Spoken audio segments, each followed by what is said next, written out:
Jadi kalau anak kita susah, ini sudah kerja, kok susah diajak kepada agama. Kalau nggak nafsu, senangnya sama dunia. Pasti itu.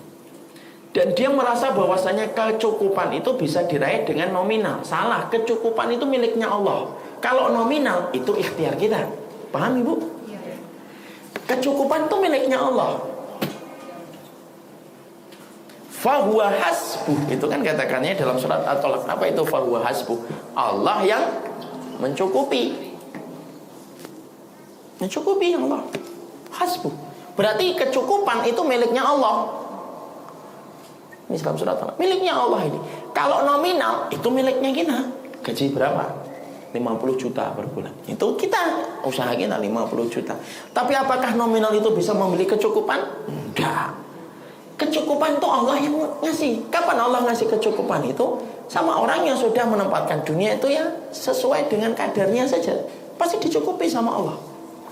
Maaf ya, makanya kadang-kadang ada orang gajinya 3 juta, anaknya 4. Ditanya cukup? Cukup Ustaz. Dia punya utang. Tapi ada orang tinggal di Bekasi gajinya 30 juta, istrinya sering ngambek ketika merasa kurang. Berarti kemudian yang mencukupi siapa? Nominal gaji atau Allah? Allah. Lah kita ini sering lupa. Karena saya, ibu, terkena pemahaman materialistik dari waktu kecil. Kan kita ini sudah ditanamkan pemahaman materialistik dari kecil. Yaitu hemat pangkal kaya, bukan hemat pangkal soleh. Itu termasuk salah satu di antara paham materialistik sebenarnya. Walaupun hemat itu artinya selama memang digunakan dalam jalur yang tepat ya tidak apa-apa. Tapi kalau hemat berakibat sama bakhil itu kan ini. Makanya akhirnya apa? Kita ini sampai kemudian fahuwa hasbuhnya kita lupa. Yang memberikan kecukupan itu adalah Allah. Ya.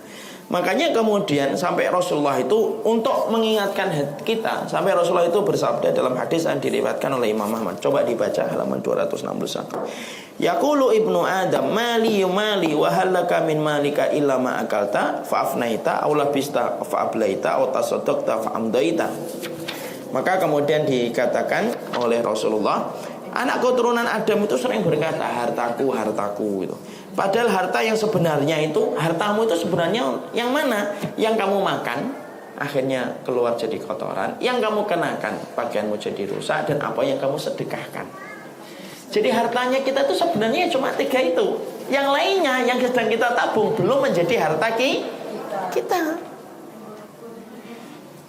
Jadi hartanya manusia itu sebenarnya 3. Apa yang dimakan, apa yang dikenakan, apa yang disedekahkan. Dan apa yang disedekahkan itulah harta kita dalam urusan nanti di akhirat. Makanya Rasulullah SAW ketika nanya sama Aisyah, ada daging kambing yang begitu banyak dimiliki Nabi, kemudian disedekahkan sama Aisyah. Kemudian yang tersisa itu hanya secuil daging, sekerat daging. Kemudian Rasulullah mengatakan, apa yang tersisa wahai Aisyah? Ya sekerat daging itu. Salah. Bukan sekerat ini yang apa yang masih ada, maaf. Yang ada ini ya Rasulullah. Kemudian Rasulullah mengatakan, yang kita sedekahkan itulah milik kita, yang kita makan inilah yang nanti kita tinggalkan.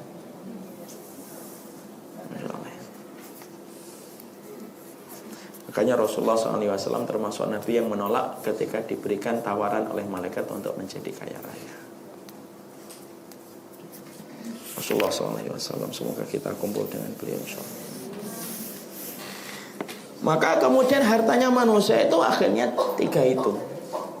Sebanyak apapun harta yang kita miliki, kalau belum kita makan dan belum kita kenakan untuk pakaian kita, ya nggak menjadi milik kita.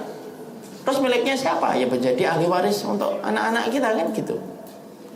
Sering saya menyampaikan perkataan Ali, yang paling membingungkan itu adalah orang yang tiap hari dia kerja, mengumpulkan uang sebanyak-banyaknya, tapi ketika dia sudah terkumpul sebanyak-banyaknya, nanti dia mati yang menikmati ahli warisnya. Tapi ironisnya, yang dihisap yang mengumpulkan.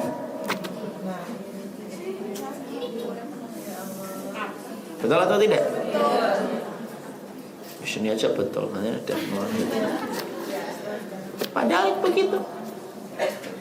Makanya kemudian pelajaran ini tuh sebenarnya nasihat. Kan nasihat ini kan nasihat untuk kita semuanya sebenarnya. Nasihat bahwasanya Itulah yang dinamakan dengan urusan dunia. Makanya dunia itu kenapa dinamakan dunia? Ya salah satunya karena memang dunia itu rendah dibandingkan dengan kenikmatan surga. Dan ingat, pemain yang paling menipu itu bukan pemain sinetron. Pemain yang paling menipu itu pemain dunia, Bu. Karena dunia itu sering menipu kita.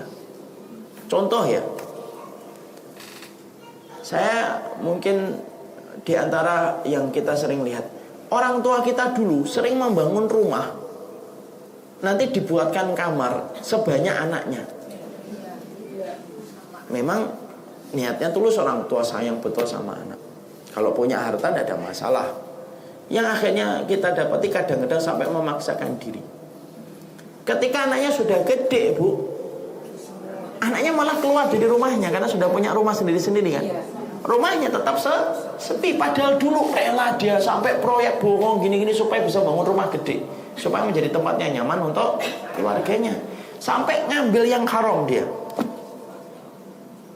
Dan kenyataannya baru di dunia sudah tertipu kita ini sebenarnya. Sudah bangun rumah gede, tapi anak kita gede, malah nggak mau pakai rumah itu. Bisa jadi karena sudah punya rumah bersama keluarganya, atau bisa jadi rumah itu sudah tidak lagi elok dilihat ketika 10 tahun, 20 tahun ke depan. Rumah kita ini elok sekarang, tapi 20 tahun lagi sudah terasa elok dan tidak, atau udah nggak elok lagi, Bu. Berapa banyak rumah dulu ketika tahun 90-an, rumah bergaya Spanyol tuh kelihatannya itu megah betul, mewah, ya atau tidak? Yang ada tiangnya. Tapi sekarang kalau kita ngerumat kayak rumah, lihat rumah kayak gitu, kelihatan kuno atau tidak kuno? Kuno. Sekarang yang lebih ngetren apa? Minimalis. Tapi yang unik, kita dulu mungkin mendapati ada banyak orang hanya pengen membangun rumah Spanyolnya. Mungkin dia sampai nipu, mungkin dia sampai menggadaikan akhirat, mungkin sampai apa-apa. Tapi ternyata setelah dia dapat dengan niatan untuk anak-anaknya malah kemudian punya rumah sendiri-sendiri. Itulah dunia gitu. Makanya pernah ada satu orang itu sebenarnya niatnya baik, tapi ini tak jadi pelajaran. Ada salah satu jamaah saya bangun rumah, Bu, megah dia di salah satu tempat di Jakarta. Niatnya baik, niatnya mulia, pengen nanti ngajinya itu supaya nampung banyak orang. Bahkan beliau ngomong sama saya, nanti saat kalau udah jadi nanti tolong isi pengajian. Iya Pak, insya Allah. Beliau pergi ke Makassar, kena serangan jantung. Rumahnya tinggal sebulan, tinggal sepekan, 2 pekan itu jadi. Lu rumahnya belum masuk, Bu, bangun hampir 2 tahun, meninggal dunia. Alhamdulillah belum punya niat yang baik untuk ngaji, akhirnya insya Allah dapat pahalanya.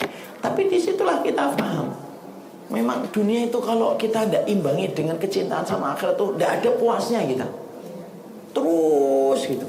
Dan itu yang menjadikan akhirnya kita diingatkan sama Nabi.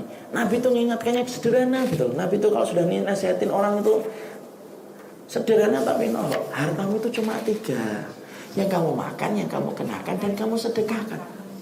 Sederhana atau tidak? Nasihatnya sederhana, tapi kena atau tidak? Kena. Ya sudah, hartanya saya itu yang saya kenakan ini. Nanti kalau saya makan siang, makan di mana, itulah hartanya saya. Dan itu yang kita harus pahami. Mengerti Ibu? Ya.